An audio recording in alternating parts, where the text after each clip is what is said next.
Halo, saya Kesa Sunjaya, kelas 12 Bahasa dari SMA 1 Koba. Hari ini saya akan menjelaskan materi saya mengenai analisis pemasaran dan ekonomi suatu produk. Terima kasih dan enjoy! Pertama-tama, materi yang akan saya sampaikan adalah tentang analisis ekonomi dan pemasaran produk. Bagian pertama tentang pemasaran produk. Pertama, pengertian pemasaran. Pemasaran sendiri adalah sistem keseluruhan dari kegiatan usaha yang ditujukan untuk melakukan penelitian tentang analisis finansial dan strategi pengembangan usaha perdagangan, yaitu merencanakan, menentukan harga, mempromosikan, dan mendistribusikan barang atau jasa yang dapat memuaskan dan memenuhi kebutuhan pembeli. Dalam pemasaran sendiri terdapat sistem pemasaran, yang disebut juga sebagai bauran pemasaran. Di dalamnya terdiri dari produk, harga, promosi, dan distribusi. Sistem atau bauran pemasaran tersebut merupakan tool atau alat bagi para marketer yang terdiri dari berbagai elemen yang perlu dipertimbangkan agar implementasi dan positioning dapat berjalan dengan sukses. Dalam sistem atau bauran pemasaran, terdapat konsep dan prinsip yang terbagi menjadi dua, yaitu traditional marketing mix 4P dan non-traditional marketing mix. Traditional marketing mix 4P adalah alat yang dapat digunakan untuk mempengaruhi keputusan dari calon pelanggan. 4P sendiri adalah unsur yang harus dimiliki dalam prinsip bauran pemasaran, yang terdiri dari product, price, promotion, dan place. Yang kedua ada non-traditional marketing mix. Menurut teori Bohm dan Bittner, dalam pemasaran jasa, hanya dengan menggunakan 4P, perusahaan tidak dapat memahami hubungan timbal balik antara aspek-aspek kunci bisnis jasa. Sehingga prinsip people, proses, dan physical evidence ditambahkan menjadi prinsip 7P. Various place the company undertakes to make the product accessible and available to target customer. Tempat-tempat yang ditempati oleh suatu perusahaan, yaitu untuk membuat produk yang mereka miliki mudah diperoleh dan didapatkan oleh customer sasaran, yang dimana merupakan definisi tempat menurut Philip Kotler. Di dalam pemasaran juga terdapat saluran distribusi produk. Menurut Marius, saluran distribusi produk adalah struktur unit organisasi dalam perusahaan yang terdiri dari agen, dealer, pedagang besar, dan pengecer melalui komoditi, produk, atau jasa yang dipasarkan. Distribusi sendiri memiliki peranan yang sangat penting dalam membantu perusahaan guna memastikan produknya sampai pada konsumer. Adapun macam-macam saluran distribusi barang konsumsi menurut swasta dan irawan. Yang pertama ada paling simpel, yaitu produsen dan konsumen. Yang kedua ada produsen ke pengecer dan ke konsumen. Lalu yang ketiga produsen ke pedagang besar, ke pengecer, lalu ke konsumen. Lalu yang keempat ada dari produsen ke agen, ke pengecer, dan ke konsumen. Lalu yang kelima ada produsen ke agen dan ke pedagang besar, lalu ke pengecer, dan berakhir ke konsumen. Lalu ada produk. Produk merupakan segala sesuatu yang dapat ditawarkan oleh produsen untuk diperhatikan, diakuisisi, penggunaan, dan konsumsi yang dapat memuaskan keinginan atau kebutuhan customer, yang kemudian dibagi menjadi 4 kategori, yaitu ada barang nyata disertai data, jasa utama yang disertai dengan barang dan jasa tambahan, lalu yang terakhir ada murni jasa. Lalu adapun definisi harga menurut Philip Kotler, yaitu price is the amount of money charged for a product or service, yang dimana harga adalah sejumlah uang yang ditukarkan untuk mendapatkan sebuah produk atau jasa. Lalu yang dimaksud dengan harga dan penetapan harga sendiri adalah sesuai dengan definisi harga oleh Philip Kotler.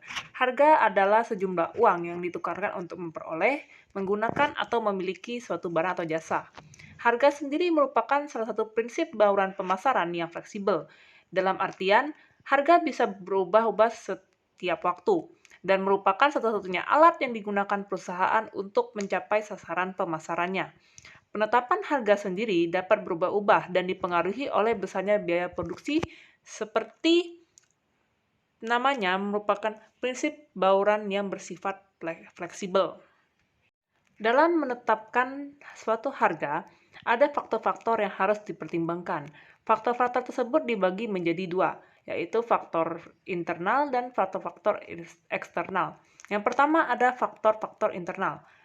Di dalamnya ada sasaran pemasaran, strategi marketing mix, biaya, dan pertimbangan organisasi. Sedangkan di dalam faktor-faktor eksternal terdapat pasar dan permintaan, biaya, harga, dan tawaran pesaing seorang konsumen yang akan mempertimbangkan untuk membeli sebuah produk. Lalu yang ketiga ada faktor-faktor eksternal lainnya. Selanjutnya ada promosi atau promotion. Promosi atau promotion sendiri merupakan suatu bentuk komunikasi pemasaran yang merupakan aktivitas pemasaran yang berusaha menyebarkan informasi, mengenalkan, mempengaruhi, atau membujuk calon pelanggan agar bersedia menerima dan membeli produk yang ditawarkan oleh perusahaan. Lalu selanjutnya ada orang atau people. Orang atau people sendiri merupakan semua pelaku yang memainkan peranan dalam penyajian jasa dan produk sehingga dapat mempengaruhi persepsi pembeli. Elemen-elemen dari people terdiri dari pegawai perusahaan, konsumen, konsumen lain dalam lingkungan jasa. Elemen people ini memiliki dua aspek, yaitu service people dan customer. Yang selanjutnya ada tampilan fisik. Sarana dan tampilan fisik dari suatu barang atau produk merupakan suatu hal secara nyata turut mempengaruhi keputusan konsumen dalam membeli atau menggunakan produk dan jasa yang ditawarkan. Unsur-unsur yang termasuk di antaranya antara lain ada dibagi menjadi dua, yaitu lingkungan fisik dan suasana dari perusahaan yang menunjang. Contoh dari lingkungan fisik sendiri seperti bangunan fisik, peralatan, perlengkapan, logo, dan lain-lain. Sedangkan dari bagian suasana dari perusahaan menunjang berupa tata ruang, visual, suara, dan lain sebagainya. Ada 3 cara dalam mengelola tampilan fisik yang strategis yang dapat dilakukan. Yang pertama ada an attention creating medium, yaitu merupakan suatu perusahaan yang melakukan diferensiasi dengan pesaing dan membuat sarana fisik semenarik mungkin untuk menjaring pelanggan dan target pasarnya. Lalu yang kedua ada an message creating medium, yang merupakan perusahaan menggunakan simbol atau isyarat untuk mengkomunikasikan secara intensif kepada audiens mengenai kekhususan dan kualitas produk yang mereka miliki. Lalu yang ketiga ada an effect creating medium, yaitu perusahaan menggunakan atau melakukan sesuatu yang khas untuk menciptakan sesuatu yang lain dari produk yang mereka tawarkan. Lalu yang selanjutnya ada proses. Proses adalah semua prosedur aktual, mekanisme, dan aliran aktivitas yang digunakan untuk menyampaikan jasa dan mempunyai arti suatu upaya perusahaan dalam menjalankan dan melaksanakan aktivitasnya untuk memenuhi kebutuhan dan keinginan konsumennya. Lalu kita masuk ke submateri selanjutnya, yaitu analisis ekonomi budidaya, yaitu analisis usaha budidaya. Berikut merupakan contoh dasar perhitungan biaya dan pendapatan dari analisis budidaya ayam ras pedaging atau bisa disebut dengan broiler.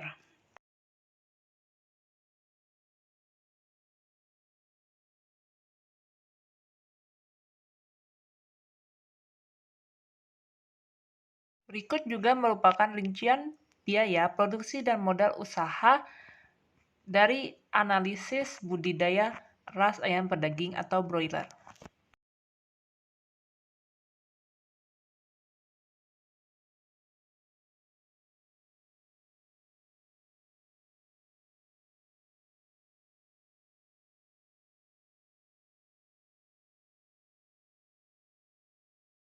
Demi kelancaran usahanya, suatu perusahaan juga perlu melakukan SWOT analysis, yaitu analisis yang terdiri dari faktor-faktor yang menjadi kekuatan, faktor-faktor menjadi kelemahan, faktor-faktor yang menjadi peluang, dan faktor-faktor yang menjadi ancaman.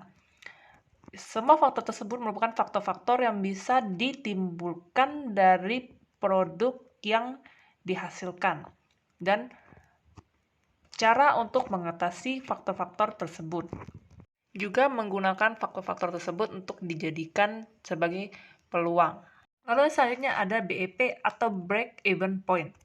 Dalam BEP terdiri dua rumus di dalamnya, yaitu rumus BEP unit dan rumus BEP rupiah. Untuk rumus BEP unit, cara menghitungnya adalah dengan total biaya tetap dibagi dengan harga jual per unit produk dikurang biaya variabel setiap unit produk, atau fixed cost dibagi dengan harga jual per unit atau selling price dikurang variable cost.